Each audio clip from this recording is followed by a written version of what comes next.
Dan dia dikejutkan dengan penemuan sesosok mayat di area toilet lantai 43, di mana kondisi jasadnya sudah membusuk, jadi susah untuk mengenali wajahnya.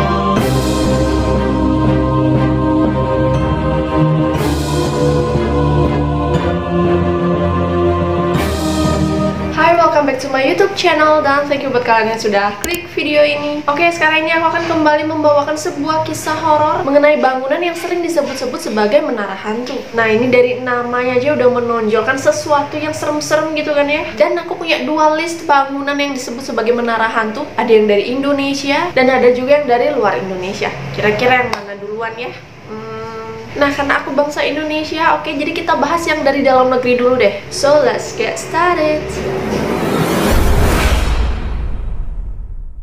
Oke, jadi untuk menara hantu yang pertama yaitu Menara Saidah. Siapa sih dari kalian yang nggak tahu nama bangunan satu ini? Karena kisah-kisah horornya itu udah cukup terkenal, khususnya untuk orang-orang yang tinggal di sekitar bangunan ini. Jadi bangunan ini berlokasi di Jakarta Timur dengan nuansa klasik Romawi yang cukup nih buat kita ngelihat aja udah bikin merinding gitu. Selain tempat ini terkenal karena kisah-kisah mistisnya, bangunan ini juga terkenal karena kemiringannya. Lah kok bisa miring? Buatnya kayak gimana? Jadi awalnya bangunan ini bukan bernama Menara Saidah, tapi merupakan sebuah gedung perkantoran yang bernama Grasindo yang dibangun pada tahun 1995 sampai 1998, yang juga termasuk sebagai gedung pencakar langit pertama yang dibangun oleh Utama Karya. Udah kan terus berjalan gedung ini berpindah tangan lagi nih ke keluarga Saidah Abu Bakar Ibrahim. Nah, karena udah berpindah tangan, barulah gedung ini ganti nama nih jadi Menara Saidah sesuai yang punya tuh. Terus singkat cerita deh biar nggak kelamaan, pada tahun 2017 bangunan ini akhirnya dikosongkan ya karena kemiringannya. Jadi kayak siapa juga sih yang berani tinggal, bukan tinggal sih, siapa juga sih yang berani diem gitu di bangunan yang miring begitu. Lah ya kalau kuat miring begitu, kalau tiba-tiba roboh gawat ceritanya. Jadi ditinggal lah itu, dikosongkan. Nah, jadi kalian hitung-hitunglah itu dari 2007 kosong sampai sekarang 2021, itu udah sekitar 14 tahun. Apakah gak dihuni sama makhluk-makhluk lain? Kalau kayak begitu udah bangunan gede ditinggalnya lama, ya udah jelas makhluk-makhluk pasti pada, wah ada bangunan gede tuh mewah lagi, yuk mari kita ke sana. Jadi tinggal aja lah di sana. Mereka ajak satu keluarga, ajak teman-teman mungkin. Jadi udah bisa bayangin ya berapa banyak kira-kira makhluk-makhluk gak kasat mata yang tinggal di bangunan ini. Dan dari banyaknya kesaksian warga, ada beberapa yang aku rangkum di mana katanya alasan bangunan ini ditinggalkan bukan cuma karena kemiringan bangunan, tapi juga karena gedung ini dibangun di atas tanah kuburan, yang mana kuburannya ini kagak dipindah. Bayangin aja di situ masih ada mayat-mayat, masih ada tulang-tulang. Terus kalian membangun di sana, oke, itu apa kagak marah yang punya tanah? Ya udah, kayaknya dia minta rumahnya balik sih ini. Terus ada juga yang bilang kalau di bangunan ini ada namanya makhluk penunggu lift. Oke, dimana ada sebuah cerita nih, dulu staff di sini pas udah malam tuh udah pulang kerja, dia ketinggalan barang nih di office di atas. Ya akhirnya dia memutuskan untuk naik lah biar cepet pakai lift aja gitu ya. Udah dia ambil barang, terus giliran mau turun nih, dia pakai lift lagi. Ternyata pintu liftnya ini justru nggak mau menutup, dan tiba-tiba lampu dalam lift itu redup. Nah ini kalau aku sih ya udah mending lari. Tapi jangan salah, lari pun dia nggak tenang. Jadi dia berusaha dulu kan nutup pintu lift, tapi tetap nggak ada hasilnya. Akhirnya dia memutuskan untuk turunin tangga biar cepet. Dan yang bikin merinding, pas orang ini tiba di setiap lantai, dia selalu diikuti oleh lift itu yang ada di lantai yang sama dan dalam keadaan pintu yang terbuka. Oke, ini jadi kayak seolah-olah ngajak, yuk masuk lift, yuk naik lift aja. Jadi kayak begitu, aduh.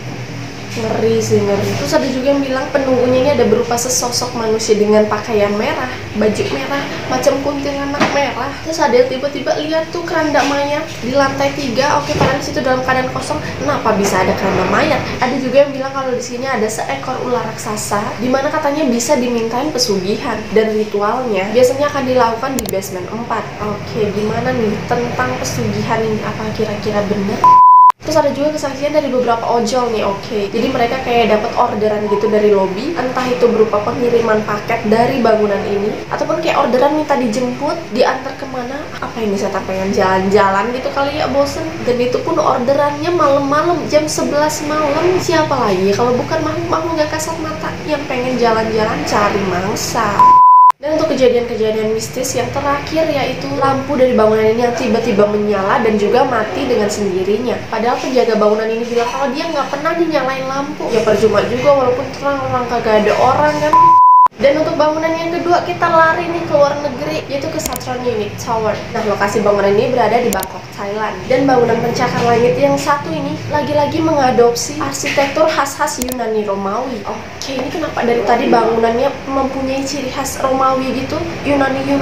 Ada apa di balik bangunan yang bernuansa Romawi?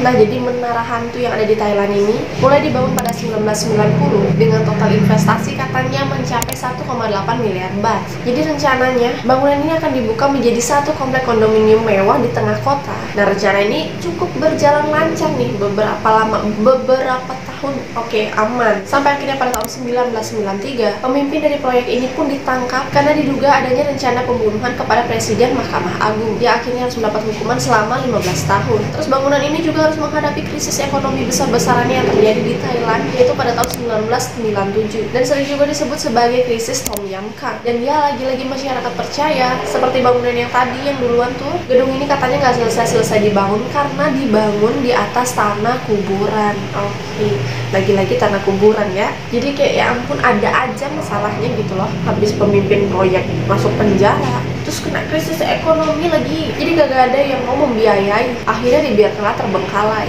Nah, ternyata dulu juga sempat ada sebuah berita yang menghebohkan Thailand. Jadi pada tahun 2014 ada seorang fotografer nih yang datang ke tempat ini. Jadi dia kayak foto-foto, biasalah nyari apa sih, objek-objek yang aneh, yang serem-serem gitu ya. Dia datanglah ke bangunan ini dan dia dikejutkan dengan penemuan sesosok mayat di area toilet lantai 43. Dimana kondisi jasadnya sudah membusuk, jadi susah untuk mengenali wajahnya. Dan ya langsung gempar lah itu Thailand. Ini jadi perbincangan hangat, terutama emak-emak yang lagi ngerumpi itu. Apalagi setelah diidentifikasi, jasad ini diketahui adalah seorang turis Swedia yang mati dengan cara bunuh diri, yaitu menggantung dirinya sendiri. Dan tahu kan kalau orang udah bunuh diri susah banget arwahnya pergi dari tempat itu. Nah, mulailah kisah-kisah mistis, kisah-kisah horor beredar mengenai bangunan ini. Ada yang bilang bahwa dia sampai-sampai bunuh diri di tempat ini karena adanya hasut-hasutan makhluk lain, dan juga arwahnya masih mendiami bangunan ini, menjadi penunggu tempat ini, menjadi penjaga, atau mungkin dia bakal nyari sasaran lainnya. Oke, ini lumayan serem nih.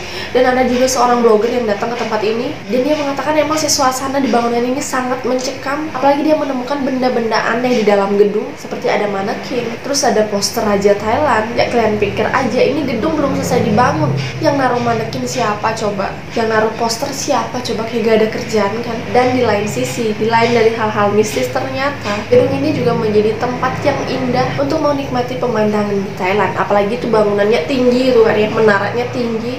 Jadi cocok banget nih buat refreshing otak lah sedikit, ya sedikit, karena masih ada serem-seremnya. So guys, itu dia dua bangunan yang juga sering disebut sebagai menara hantu yang ada di Indonesia, Menara Saida, dan juga yang ada di Thailand, yaitu Satron Unique Tower. Gimana nih menurut kalian? Apa ada dari kalian yang sudah pernah berkunjung ke salah satu bangunan ini?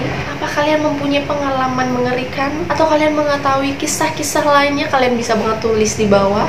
Sorry juga kalau misalnya aku ada kekeliruan. Dan selalu aku ingetin untuk jangan lupa subscribe, like, share, komen, dan juga aktifkan lonceng kalian agar kalian tidak ketinggalan video-video terbaru dari aku. And see you on the next video. Bye!